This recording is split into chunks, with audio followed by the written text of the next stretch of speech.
Hello, and welcome to Message in the Middle with Marianne. We all know that life is hard, right? It's messy, it's unpredictable, but it can be wonderful all at the same time.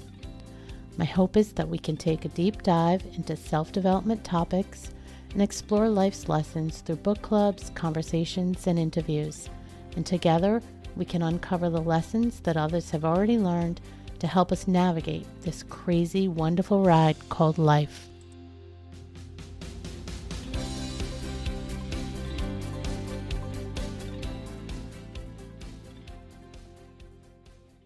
Hello and welcome back to Message in the Middle. I'm your host, Marianne, and today's conversation is about something that feels especially important right now. In a world where people are increasingly isolated, overwhelmed, quick to label one another, quick to separate.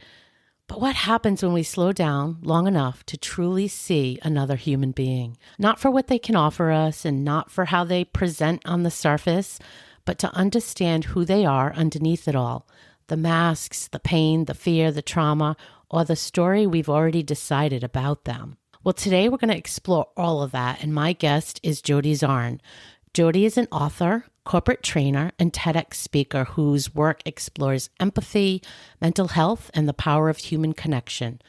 Jody's life changed after one small act of kindness on a cold November morning. What began as buying a cup of coffee for a man named Leroy became a deeply transformative friendship that challenged nearly everything she thought she understood about homelessness, mental illness, trauma, dignity, and human connection. What unfolds from this story is not a lesson about rescuing somebody. It's a conversation about honoring another person's humanity without trying to control their journey and leaning into the invisible threads that connect us all.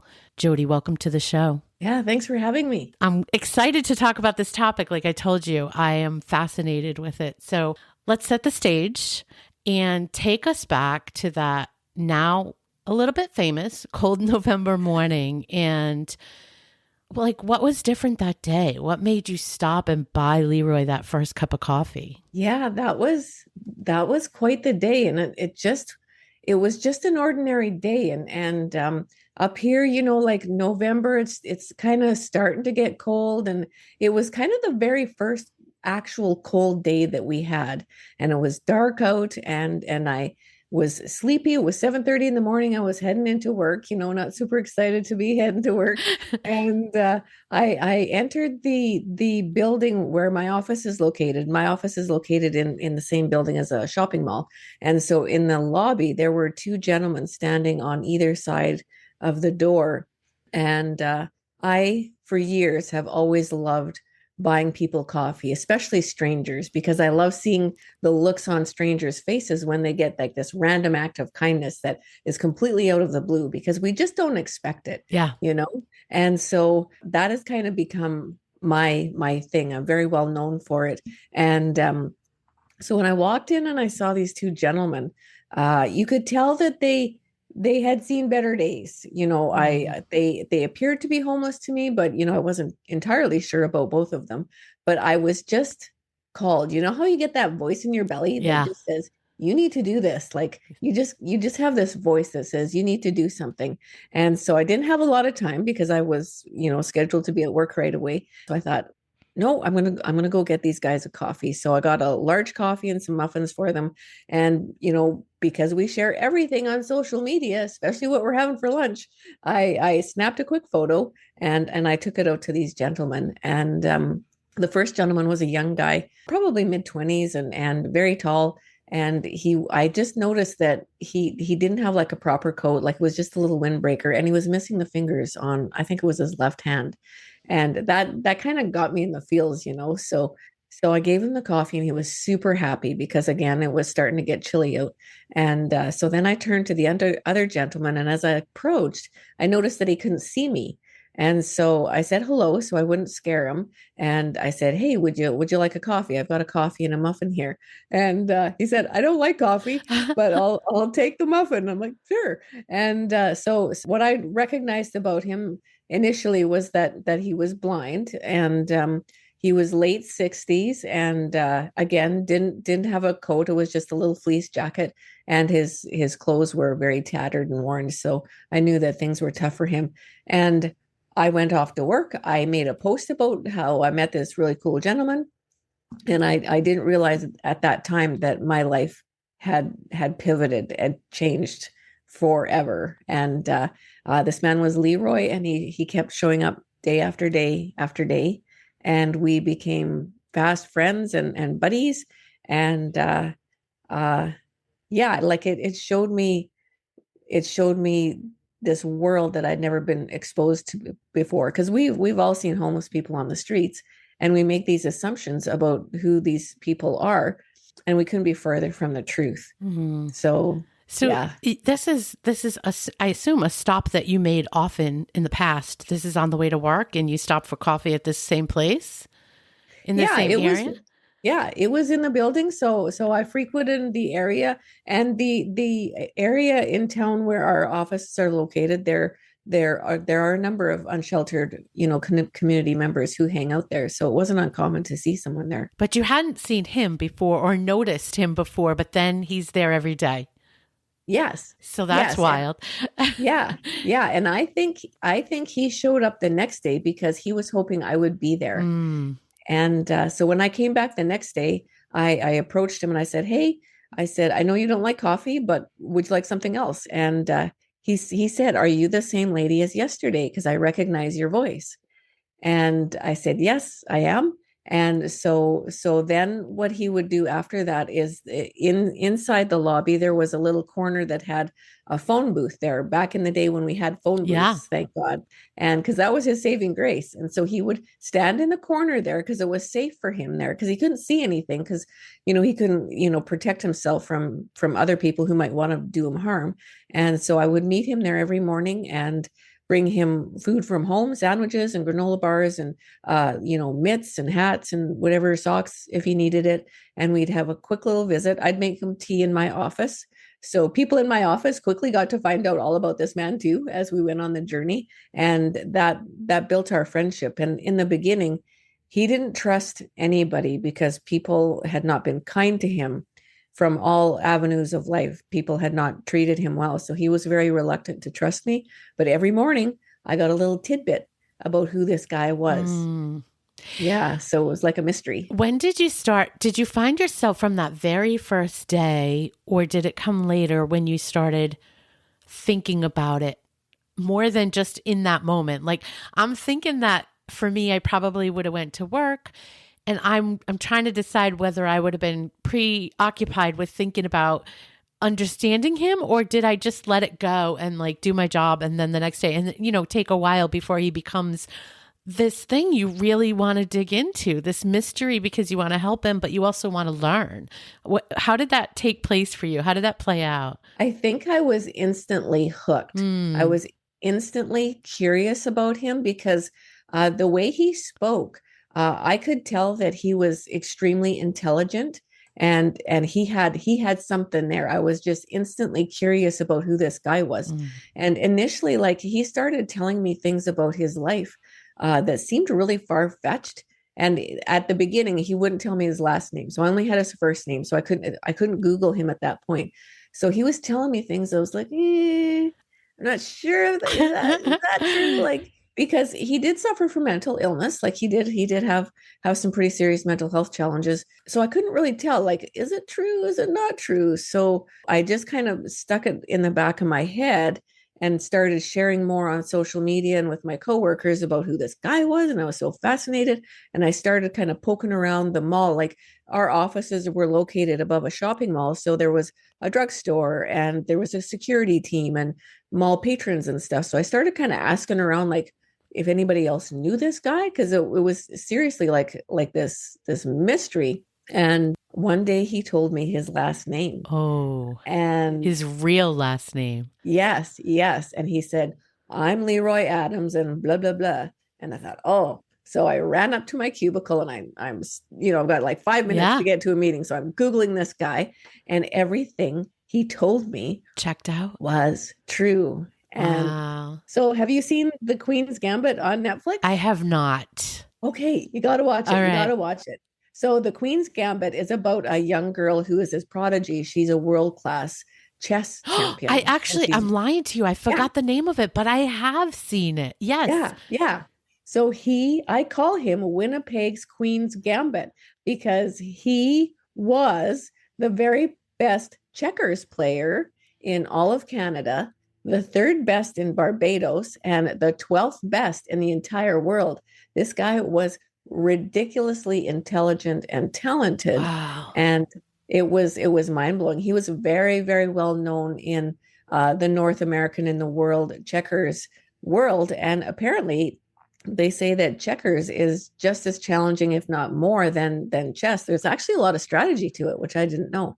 So everything that he told me was bang on. And then I really realized that he was somebody very, very special. Wow. So I didn't expect to ask you this, but it's come to my head a couple times because you referenced social media and you said it a couple of times. And I've seen other people actually that I follow that do so many great things, but they cover it on social media. And sometimes that comes with criticism as well.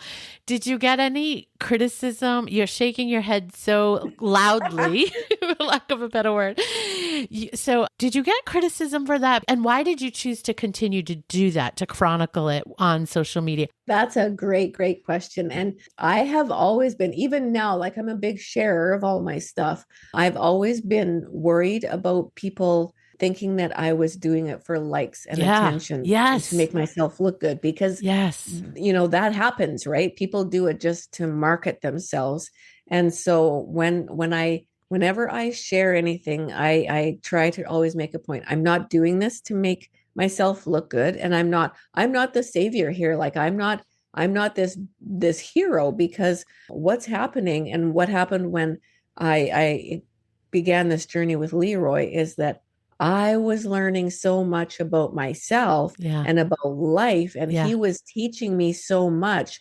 That's the kind of stuff that I shared. It wasn't like, oh, look at me, I'm this super duper person. I saved this guy. He saved me.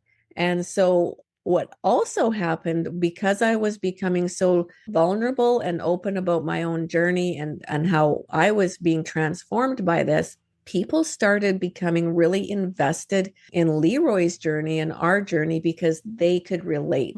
Because what I found was that he was this person that people could connect to on an emotional level. I began getting messages from people all across Canada and the US, people saying, I was homeless. I had an uncle who was homeless, or I've suffered from addictions problems. And people became really connected with him on an emotional level, but then they really started rooting for him. And by the end of our journey, it was kind of a joke at the beginning. We had formed this, informal group called Team Leroy, because we were able to get Leroy off the streets and into his long-term accommodation. And we had a few of my friends, we supported him on this journey. So one day I laughingly said to him, I said, Leroy, you've got all these ladies taking care of you. We should call ourselves Team Leroy and Leroy's ladies and stuff. And I said, if you had a slogan for Team Leroy, what would you say? And he didn't even hesitate.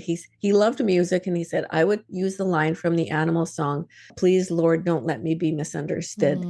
And so I laughingly said on social media, because I shared that, and because by 2 years and everybody's in this. And so I said, maybe I'll get t-shirts made and I'll sell them. That way we can raise money to get him some food, because with social services, it's never provides enough money to support yourself. So I said, any money I get, proceeds, we'll put towards getting him a room full of food and the things he needs to take care of himself. Well, like instantly I had $2,000 in my pocket. And we had these shirts made, please, Lord, don't let me be misunderstood, Team Leroy. And again, people connected with that need to be seen for who we are and valued for that. I love that. I want to dig into that a little bit, because I'm curious about your preconceived ideas. So going into this, I have to assume, because we all come with some kind of biases, I have to assume that you had some ideas, some thoughts about the unhoused. What did you have going in that you lost and sort of shed as you learned more and understood a little bit more about Leroy?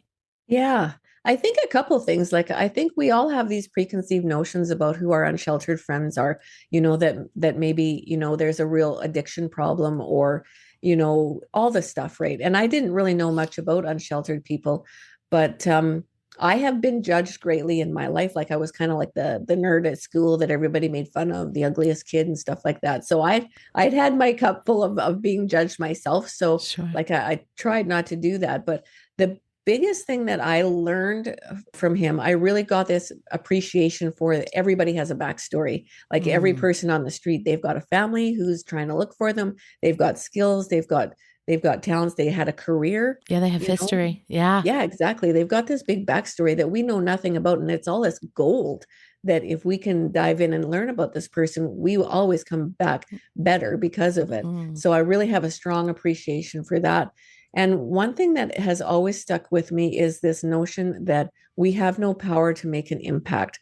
And when I met Leroy, I did not promise him anything. I didn't think I could get him off the streets. I didn't think I could help him or save him, for lack of a better word, because I don't work in mental health. I don't work in social services. So I thought, I can buy this guy a cup of tea and I can be nice to him, but that's all I can do. And that's probably not enough. What I realized over the course of time is that it was enough. It was more than enough, because he needed that social interaction. We need to be seen on the streets. And doing that little thing was the building block to build that relationship and build that trust. Mm. And it's what he needed. And I think this gentleman that I heard, I went to a conference last year on homelessness, and this one gentleman had been homeless, and he talked about there, and he said that when you're on the streets, you're invisible, and people just walk past you. Like, Mm. they clutch their purse a little closer and they don't make eye contact. And he said, just having somebody make eye contact with you and say hi Yeah. and smile, that's lots. And so I started to realize that every single person on this earth has the capacity to make a big impact with the little stuff, the little, smiles. How are you doing? Good luck. Here's a sandwich. Just little stuff has a big potential to make big changes. It's connection, right? I mean, we all Mm-hmm. want connection. We all want to feel seen and heard. And I think that probably the large majority of people in those situations constantly feel unseen, unheard. Their needs aren't being met. They don't get enough from social services. They can't find the right help, and people on the street don't want to look at them. And to be fair, I think that sometimes that's because there's fraud out there and sometimes there's not, right? So, but you don't know as a passerby. So I think trusting your gut, that's a big lesson. You have to, always trust your gut when it's telling you to intervene. I want to go, you alluded to it. You alluded to the fact that there was a lot underneath and, digging to try to figure out what the person is all about. You can always make a connection. So I've heard you use the phrase mining for gold, for the gold. And I think that's about that, right? With anybody. Talk to us a little bit about that. Yeah, like and it was kind of a happy accident, if you will, like learning how valuable just listening was and being curious. Mm. When I first met Leroy, again, I only had like 10 minutes a day to get to know him and hear a story, and he really thrived for that. Like, the tea and sandwiches were great, but the biggest benefit of our visits was having somebody to talk to in any Yeah. capacity that he had. And some days he was very agitated, very angry. Living on the streets for him was a very stressful and dangerous thing. He would never go Sure. to a shelter because he kept getting assaulted there. Mm. And so when he left the mall at 11 o'clock at night, he went to a restaurant until about 1 o'clock in the morning. And then he stood and did jumping jacks all night in this bus shelter in the most dangerous area of the city. So he would have to like fight off like attackers, and people would be in the shelter fighting and stuff like that. So when I would meet him in the morning, he would be almost spiraling from stress. And so sometimes he just needed to like barf all that out and get it off Yeah. his chest. Decompress. Yeah. Yeah, totally. And have somebody listen to him. Sometimes he'd be angry, and then sometimes he'd be happy and just want to tell me about his life. But I realized that just listening, just hearing him was such a gift because he never felt like he was heard. Yeah. I see this in the corporate world, in the workplace all the time. We have this tendency to listen with agenda. So we're listening. We stop listening halfway through the person's sentence because we're already thinking about how we're going to reply, or 100%. Yeah. how we're going to tell them that they're wrong and how we're right. And when we do that, we're not being open to receiving the actual gift of what the other person has to say. And so Yeah. because I knew this guy just needed to be heard, I just stopped and just listened. And by doing that, I was able to learn a lot about him. And that's when I discovered, oh, this guy is a checkers champion. Oh, he was swindled out of 75 grand. Oh, and he's wildly intelligent and a very strong man of character. So it enabled me to learn a great deal. So now it's just like, now I want to know everybody's story because I've been there. And it enabled me to build trust with him too, because he knew I wasn't there with my own agenda. I want to talk a little bit about what it looks like to honor the person and who they really are without trying to rescue them. And, as I was prepping for this and I was thinking about this question, I was thinking that would be my biggest struggle. That is my biggest struggle. I want to, once I've connected and I know your story and I can feel that and relate to that, I want to rescue. That's just kind of who I am. I'm working on that. But how did you get to the point where you understood that's a line you have to draw? Like, you want to show their humanity, you want to show who they are, but you don't want to fix them or fix their situation necessarily. Yeah, I learned some really big lessons with Leroy, that's for sure. And I'm going to jump forward a little bit in the journey, and then I'm going to jump back. So as I got to know Leroy, I started asking people questions and kind of poking around, and I was able to meet some people who had worked with him in the past and who knew him, because he had been homeless for about 15 years. So he was known by certain people and agencies in the city. And one lady who had worked with him and knew a lot of his backstory, she said, "Oh, you're just the flavor of the month. So just buyer beware. You're the flavor of the month, and he's gonna kick you to the curb, and he's gonna cut all ties with you Wow. at some point, because that's what he does."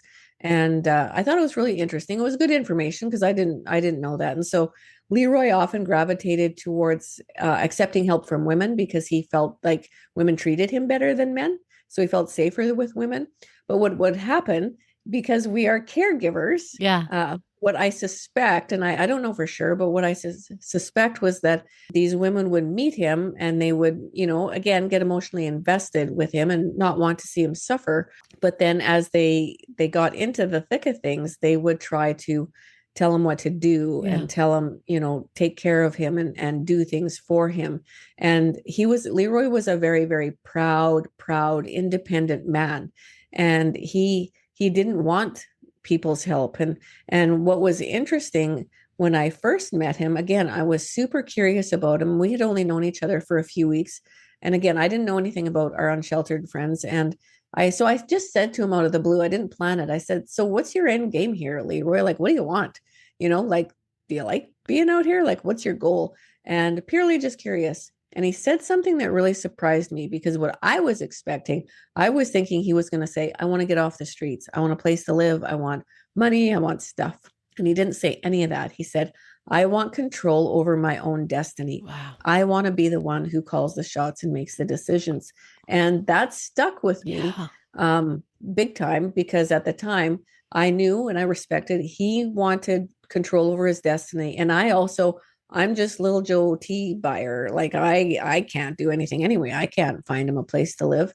And that proved to be a really big staple in our relationship, because anytime, like in the course of the 2 years that we were together, I was able to connect with his social worker and help advocate on his behalf to find him long-term accommodations.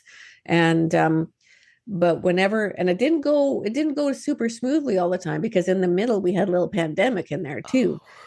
So that was kind of tricky. That was tricky too. So whenever he would become afraid or anxious about how things were going or suspicious, I would always take him back to this.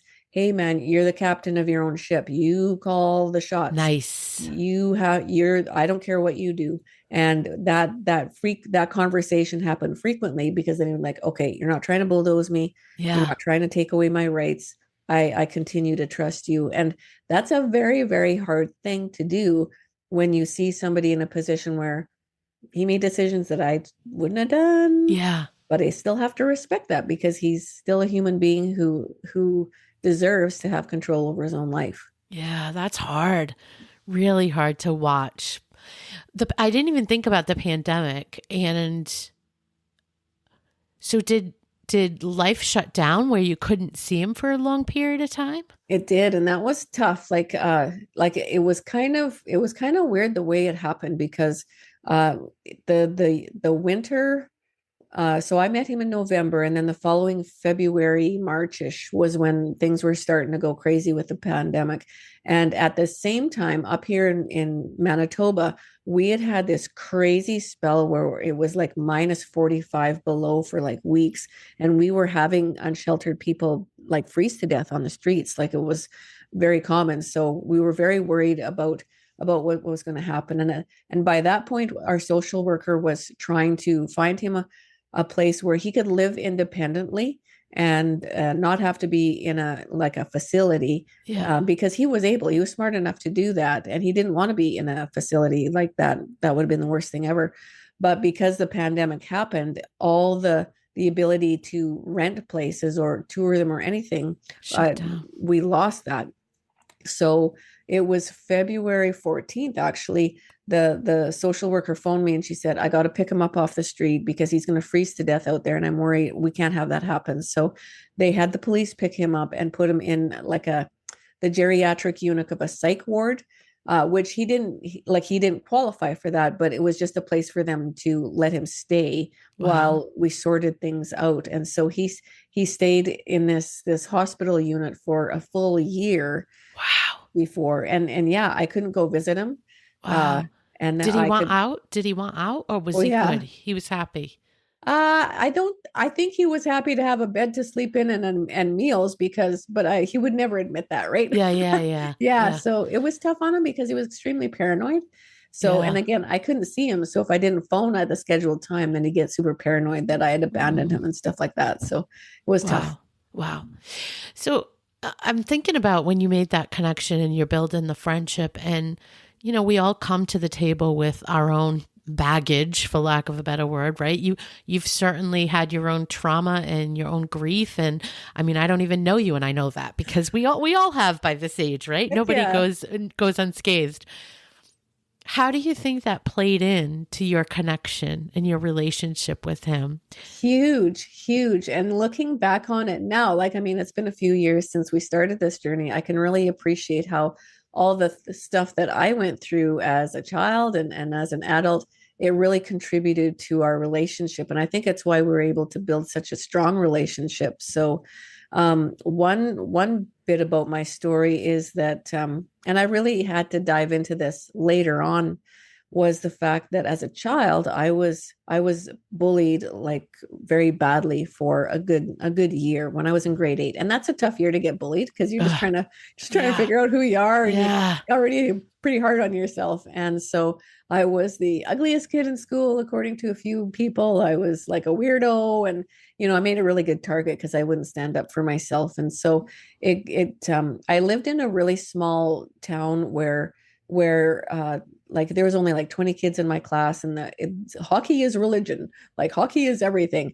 and hockey is great, sports are great, but I was like the little artist, the little writer and Yeah. creative, and just square peg in a round hole. Yeah. And so I didn't fit in, and I desperately needed to. So I didn't have anybody who kind of got me. And so when this bullying took place, it took me to a really dark place where I wasn't sure that I wanted to be here anymore, Mm. for lack of a better word. And I had this kind of belly voice in the belly moment again. This, I call her higher power Betty, where this voice kind of spoke to me at my darkest time and said, it doesn't matter if anybody wants you here. It doesn't matter if people like you. You're here for a reason. You have a purpose and you're good. Like, and the way you are right now is what you need to be. So that saved my Wow. life. And that kind of became the guiding force in the rest of my life. So I learned how to love and accept myself for being different and for who I Wow. was. But then I learned how to, I started paying it forward without being conscious that I was doing that, and giving to others what I needed. So I was a classroom teacher for years, and I wanted to give to those kids. You're good. Even if you're different, you're still fabulous. And Yeah. so I think seeing Leroy, I was just so used to like knowing that he needed that too. I gave him Mm. what I needed, was a validation and celebration, and just this special stuff that we all need as human beings, is being loved and accepted for who we are, no matter where we are on our journey. Yeah. I love that part of your story even more because the fact that you had that inner dialogue or that knowing at 14 and you listened to it, like that's the thing I find that so many of us have, the it's intuition, whatever you want to call it, right? But we don't listen to it for a really long time. So it's unique to have somebody hear something, feel something, whatever words you want to put around it, and just know and be able to accept that at face value. So do you know why you did? Like, is that the first time you felt like that? Like you had that inner voice and that inner knowing? I've probably had the inner knowing and the inner voice my whole life, Mm. but this one was super powerful. Like I can remember like it was yesterday, and I had one friend that I would hang out with, and she was gone that day. And so I would, in the recess, I would just walk laps of this dirty little playground that had nothing. And I just remember standing up and staring at the sun, and it just hit me like a Mack truck. Like it was so powerful. And the voice said, like, it doesn't matter if they want you, it doesn't matter. And it took me a minute to register, and it just kept going, like, you're here for a reason. I put you Yeah. here, I put you here. Yeah. And it was, as I can't explain how powerful it was. And I remember walking back to the school when the bell rang, and I just like, I don't care anymore. I don't care what people think of me. I like myself, and if you don't like me, well, too bad. I love And that. yeah, and that the voice, like I've written a book about our journey, and I call that voice Higher Power Betty, because Hmm. and Betty's with me every day now. She. I love it though. I mean, the ripple that came from you hearing that voice and then being able to go on and just do all these things and change the way you walked in the world. I mean, that's a big deal. So that's pretty cool. I'm interested in what you call, what is a life print? What does that mean? Yeah, so this kind of has always stuck with me, and I think it's I've kind of been, I'm not going to say fascinated with death. I've had a lot of death in my life, and that can throw us for a loop. Like if we experience great tragedy and we lose loved ones and friends and stuff like that, it can be really hard on a person. And so when I was in my early 20s, a man who was very close to me, he was my brother-in-law, his name was Dale, was killed in like this freak accident. And it was just super unexpected and a stupid thing that should have never happened. And I'm young, I'm in my 20s, this hasn't really happened. And I really had a hard time grappling with the idea that somebody could be taken from me. And Mm, you have to ask all the questions, like, why did it happen, yeah. that kind of thing. And again, one question that kind of kept haunting me was, why are we alive if we're just going to die? Like, I don't get it. Like, what's the point here, right? And Yeah. so one hot sunny day, and I was driving down the highway from town to get groceries, and Higher Power Betty shows up again. And I was kind of mad at her this time. I was like, why would you take my Dale away? Like, why did you do that?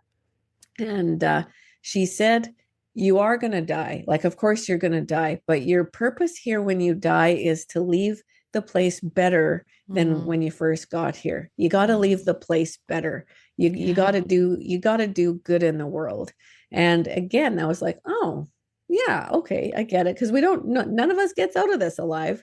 And so what I started to realize through the course of my life is that our life print is kind of like a fingerprint, and it's a kind of our stamp on the world, and each one is unique. No life print is the same. And so it's a sad thing when we lose people. It's always sad. We have that sense of grief. Like I was losing my dad to dementia at the same time that I was taking care of Leroy, and navigating that was tough. But our the life print that we leave, the impact, the value that we offer to the world while we're here, that stays even when we've passed on. And that's kind of our eternal gift to the world, and something that we can be grateful for. And everybody has a life print. Everybody leaves something good in this world. I'd like to think anyway. I agree with you completely. Do you, going to your point about dealing with your dad's dementia at the same time you were befriending Leroy, do you think that I'm going to make an assumption, so correct me if I'm wrong, but there had to be some feelings of helplessness and sort of disconnection, losing connection. You're losing that connection with your dad in the way you've always known. I'm curious as to whether or not that played in sort of you needing that connection to Leroy at the same time. Yeah, it was tough because right at the very same time that I was meeting Leroy was when we were having to make the decision to have my dad placed in a personal care home. Mm-hmm. And that's a hard thing, because then you really have to admit that that's a one-way trip. Yeah. Yes. Yes. Yeah. When you check into a personal care home, you're not coming out. Yeah. And, he was my hero. He was an old cowboy from the prairies here, and my best friend. And so that was a really tough pill to swallow. And I remember arriving at work every morning, and I would just wonder, like, okay, so how am I going to put on this happy face for everybody and pretend that life is grand, like, how do you do that? And so I would arrive to work, it's dark and whatnot. And I would be feeling depressed. And then I would meet Leroy, and I'd say, "Hey, Leroy, how you doing?" And he would like, "Life is great, Jody. Life is great. I did not get murdered last night." And perspective. Yes. Yeah. Perspective. Yeah. Total. And he would say, "Oh yeah, my future is bright." And he had nothing. And here what this man was so grateful for, the things in life that tea. Yeah. Your cup of tea. Yeah. Yeah. And being alive and that kind of thing. So it really started to reframe. I couldn't leave him sad, because you just felt this sense of gratitude and positivity from being around him. And then eventually I started learning a couple things, because again, my journey with Leroy was parallel to my journey with my dad. It was all happening at the same time. And what I learned is that even though my relationship with my dad was changing and conversations were changing, I knew what the outcome was going to be, I still had to find something to be grateful for. And it was funny because like I would phone my dad every Sunday in the personal care home, and a same thing. Sometimes dad would be like right on the money and sharp as a tack, but sometimes he'd be super foggy. And there was one day I asked him, I said, "So what are you grateful for?" And it was so interesting, because again, this man's in his 80s. He's losing the ability to walk. He's losing the ability to feed himself. He's losing everything. And he says, "I'm really grateful. I've had a great life. Like a lot of people don't make it to 80, and I've had a really great life, and I'm really happy." And it's like, wow, like if these two men who have every chip stacked against them can be grateful, then surely to God I can be. And I think the one thing that I learned from both Leroy and my dad is because Leroy suffered from mental health issues. So sometimes Leroy was in his own world, right? Yeah. And sometimes my dad was in his own world. And rather than feeling this great sense of despair for the fact that, we were living in two separate universes, what I could do is I could hop into their universe, and find them. And so that's what I started doing, is just hopping in with them. And if dad was, 40 years ago, riding his horse on the prairies, then I would hop in and we would ride horses. Or, with Leroy, if he was weathering some pretty serious storms, I would hop on that boat too. And it taught me the phrase that really kind of stuck with me and helped me was just pour the love. When we feel that great sense of helplessness and hopelessness, then, I can't do anything. I can't change the outcome for either one of these guys. What I can do is pour my love into their cup and pour the love, and things get way better when you do that. Then you always come out the winner. Yeah. I love that you found that same ability to jump into their story where they are. You met them where they were, both of them, because I've been told repeatedly from people that have dealt with dementia, all the different kinds, that one of the hardest things to do is to do exactly that, to meet them where they are versus trying to correct them, trying to do the, no, dad, that's not, right. Mom's passed, or no, dad, you're not at home. You're here. Like they say, don't do that. Don't try and correct them to try to let them be happy and find a way to connect in that spot that they're in. So the ability to do that both with your dad, but also I wouldn't have thought about it, but it makes perfect sense if Leroy was on a bad mental health day. It makes perfect sense that it would be the same exact type of connection that's needed there. So, wow, good for you for doing that. I'm curious about, so it's such a fascinating story and so much learned. Obviously, I was going to ask you if you felt like you helped him more or he helped you, but I feel like you're clearly stating over and over how much he helped you. So it was definitely a give and take situation. What do you hope the listener takes away from this story? What do you hope your readers take away from the story? Yeah, I think that there's a lot of things that the readers and listeners can take away from this, because and it depends on where they're at in their journey and what their experiences are. I always say that there's a lot of meat and potatoes in this book.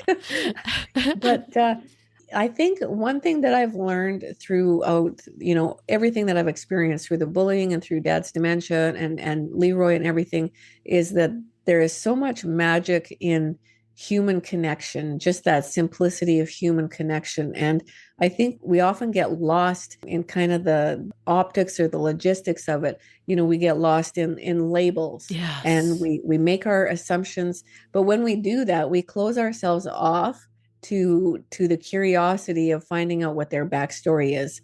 And when we do that, we close ourselves off to learning and understanding, which can always help us. Yeah. We close ourselves off from experiencing the magic that this person has to offer. Yeah. And we are always so much better if we can experience that really positive spark of human connection. We always walk away the winner. And it's okay to meet somebody where they are in their journey, get to know their backstory, let them enrich your life in that specific moment. And we don't need to change everybody. We don't need to fix everybody. And one story that I kind of learned after I went on this journey with Leroy is that one reason that I think I was able to meet him and just accept him was because in a large degree, I didn't have this myself, because I had some highway trauma a number of years ago. And I think probably all the death that's happened in my life. And I've developed this really bizarre fear of driving and fear of being a passenger, especially if it's you can't see the road because it's snowing or raining so hard. And it just puts me over the edge. And you wouldn't believe the amount of mocking that I've experienced. People say, make me feel less than. Yeah. Or they think it's funny, so they're going to tease me about it, or they're going to judge me, or they're going to say, you just need to get over it. Oh, well, geez, I didn't think of that. Yeah. Wow, that's a good idea. And so, for a long time, I felt a lot of shame and I didn't want to tell people. I lied like a sidewalk so people wouldn't find out this ridiculous fear, because I didn't feel like people accepted me for where I was in my journey. And that's what I was able to give to Leroy, because I was able to accept him where he was in his journey. And if we can just collectively just chill out, because Leroy in his journey of paranoia and delusions and chaos and trauma, he changed the world. He had such a big impact on the world in that messiness. So you are gold, even though you're messy. That message in the middle. There's a message always buried in there. And that was part of the whole reason I did this podcast. I want to ask this question, but please don't answer it if it spoils anything for the reader at the end of the book, because admittedly I haven't read it yet, but I am going to. What's Leroy's status today? Can you tell us, or will that spoil everything? It will probably spoil everything. Yeah, yeah. We should I wait. think we should leave that. But it's a crazy story, I will tell you. And it's, like our journey, was a few years ago, but people are still telling his story. They're still sharing the lessons. I get messages from people who will talk to their kids about Leroy, or messages from people who say, I look at homeless people Differently. differently. Yeah, it's he's still spreading the love, and he really wanted his story to be told Yeah. because he was such a proud, intelligent, talented man who knew that he was being judged. So, yeah, it was really important for us to tell his It's story. part of his life print. It is 100%. Yeah. And for you today, do you have do you have a desire to help others like Leroy? Yeah, opportunities just kind of come my way, and when you open up yourself to seeing people and welcoming those opportunities of human connection, yeah, the world, the universe will reward you with opportunities. And now there's a gentleman that I see when I get off the bus to go to work, and his name is Jamie, and same thing, sits on the sidewalk, and he has a sign that says something about, like disability or something. And yeah, he told me his story, that he was hurt in a workplace accident, and disability didn't pay enough for him to cover his rent and his food and stuff like that. So that's how he has to, like, sit on the sidewalk hoping that people will help him. And while I was talking to him, people did come up and help. Wow. So yeah, like, there's always opportunities to connect and help somebody else. Yeah, I figured that once you got a taste of that, it was something you would want more of. Yeah. But it also sounds like you were doing that before by buying people's coffee. So this is just a practice that you've gotten into. I love it. It's an addiction. It's an addiction. I mean, there's worse addictions. I do believe we all have some types of Yeah. addictions. So I think there could be a lot worse, right? If there's only one message we can leave with our listener, what would you want it to be? You, as one little person on this planet, have the potential to make a big, big impact on the world. And that's just by being open to human connection and doing small, small acts of kindness. You have the power. Love that. Well, where are you most active? Where can people find you and all the things you're working on? Yeah, a couple of places. So I'm on Instagram. So just Jody Zarn on Instagram. And I have a website. So jodyzarn.com, JodyZarn.